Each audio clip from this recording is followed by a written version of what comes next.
El cine es tan solo un sueño. La vida es un sueño. Entonces, eso es parte de lo que vamos aprendiendo a través de entender la visión de don Miguel Bujasán, por ejemplo. ¿Por qué hacer un cine? Podía haber hecho un mercado, podía haber hecho esto, otra cosa, pero hizo un cine.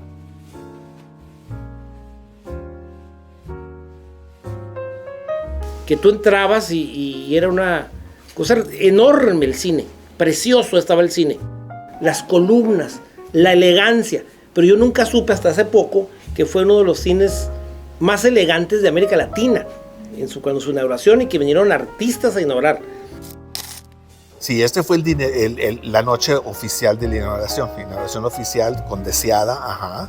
Y ves, mira, en persona, Libertad Lamarque, Pedro Vargas, Sofía Álvarez, Pilarín Tavira, Gloria de Córdoba y Los Costeños. Toda esa gente era el show.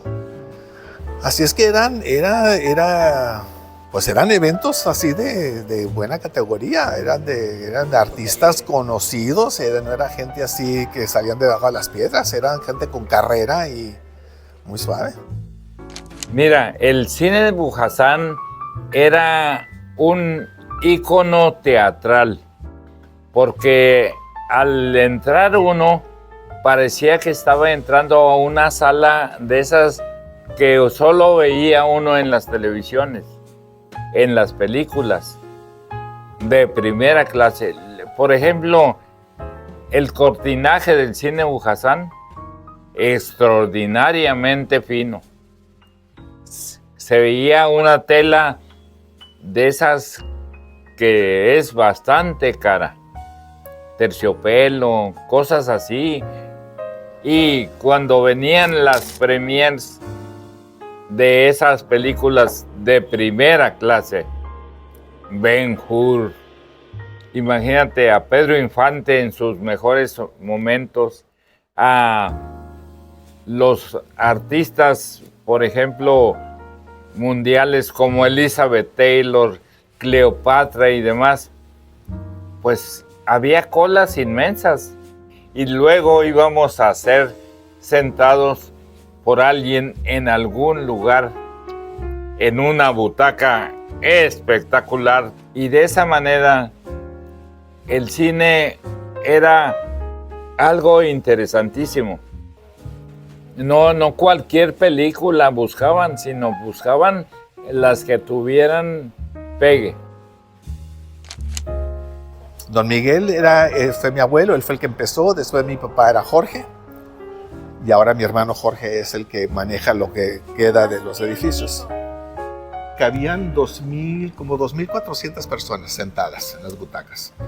¿Sí? Entonces todo el mundo, y habían funciones en que estaba vendido hasta el tope, todas las butacas ocupadas y la gente venía. Y es que en aquellos entonces, acuérdense también, la televisión apenas en los 50 es cuando empezó, entonces la gran mayoría de los hogares mexicanos no tenían televisión. Entonces el cine era donde la gente iba de veras para su entretenimiento, no había a dónde más ibas, se la pasaba la gente muy suave, eran como centros sociales.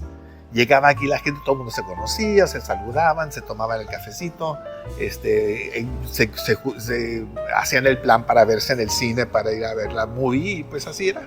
Y parte también de esa geografía también influyó en el por qué aquí se exhibían tanta película americana. En aquellos entonces, para recibir producto de la Ciudad de México aquí, era bastante complicado.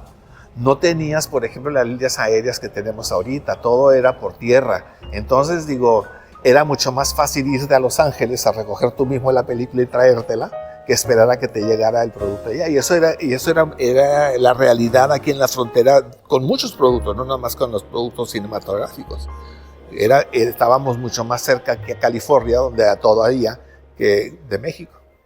Y yo me acuerdo, fíjate que en aquellos entonces íbamos a Hollywood nosotros a recogerlas. Yo me acuerdo ir en carro a los estudios allá a los estudios de 20th Century Fox, y nos entregaban ándale, y ahí venimos con los rollos y los regresábamos. Y en aquellos entonces el cine funcionaba en una forma diferente a como funcionan ahorita. por ejemplo, se pasaban el mismo programa se pasaba lunes, martes y miércoles. 2 películas, noticiero, avances de las películas que venían en el futuro y cartoons para los chamacos. Y luego el jueves se estrenaba una película así tipo de las buenas de Hollywood, un solo día. Entonces esa se pasaba un solo día y luego como a los 15 días o a las 3 semanas regresaba ya en turno regular. Y luego viernes, sábado y domingo era otro programa diferente. Entonces teóricamente si a ti te gustaba el cine, podías venir 3 veces a la semana a ver programas completamente diferentes. Lunes, martes o miércoles era un programa, jueves era otro y viernes, sábado y domingo era otro. Y luego los sábados, muchas veces el cine se abría a las 3 de la tarde en los días de la semana y durante el fin de semana abría desde las 10 de la mañana. Los sábados habían a veces programas especiales. Por ejemplo, salía una película nueva de Disney, por ejemplo. Entonces los sábados se empezaba a pasar esa película desde las 10 de la mañana y se llamaba de puros chamaquillos chiquillos y venían las familias enteras a ver el estreno nuevo de Disney. Luego también aquí funcionaba el cine como recinto oficial. Se hacían ¿cómo se llama? Cuando el gobierno da su reporte anual, se hacían aquí. Muchas de las escuelas hacían sus graduaciones aquí. Muchas de las escuelas hacían eventos, los bailables y las cosas por el estilo, las hacían aquí también. Estaba para eso el cine, para todo este tipo de cosas. Y de aquellos entonces, pues estaban las 2 taquillas, aquí entraba la gente y era como lo que se llamaba permanencia voluntaria. Tú llegabas, pagabas tu boleto y te quedabas todo el día. Resulta que el cine Mujasán era un espacio en donde ibas a disfrutar del tiempo libre, pero de manera especial. El espectáculo del cine era permanencia voluntaria. Teníamos que estar ahí. Y cuando se cerraba ya la película, pues cada quien para afuera. Y ahí me tocó ver la película de José José, interpretando el personaje de Álvaro Carrillo. Sí. Yo me quedé, apagaban la luz y empezaba. Y todavía en aquella época no era como el sonido de ahora, pero tú te quedabas, wow. El apellido Mujasán, como los Sánchez Mayans que nos trajeron el radio aquí en Tijuana, pues fue una manera de aquella época ver la Avenida Revolución, verlos, como me decía José Saldaña, las familias, el arraigo, el decir no hay esto, falta cines, falta antenas para radio, ibas abriendo, Tijuana era chica todavía, entonces fue muy, muy buena idea. Mi abuelo, sí, yo ya soy nieto de él, sí, él vino del Líbano. Fíjate que yo una vez le pregunté que sí, cómo fue que se le ocurrió cines en vez de algún otro tipo de negocio, porque muchos libaneses, por ejemplo, aquí en Tijuana y en otras partes, tenían tiendas de textiles, tenían tiendas de ropa. En el centro de Tijuana hay varios bares en la calle Segunda que eran también inmigrantes libaneses. Y entonces la respuesta que me dio fue esta. Dice, fíjate que me puse yo a pensar que qué podía yo venderle al público, que después de vendérselos todavía era mío. Y así fue como se le ocurrió, exhibir películas.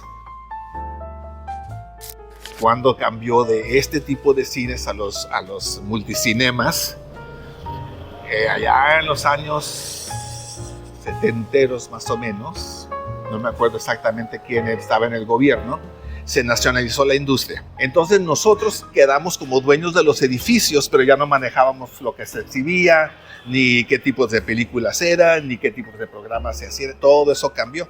Entonces, nosotros estuvimos en litigio con el gobierno para recuperar nuestros edificios. Estuvimos varios años esperando a que nos los volvieran a regresar. Todo ese tiempo que estuvo, básicamente el cine cerrado, hasta que en el 90 y pico se quemó.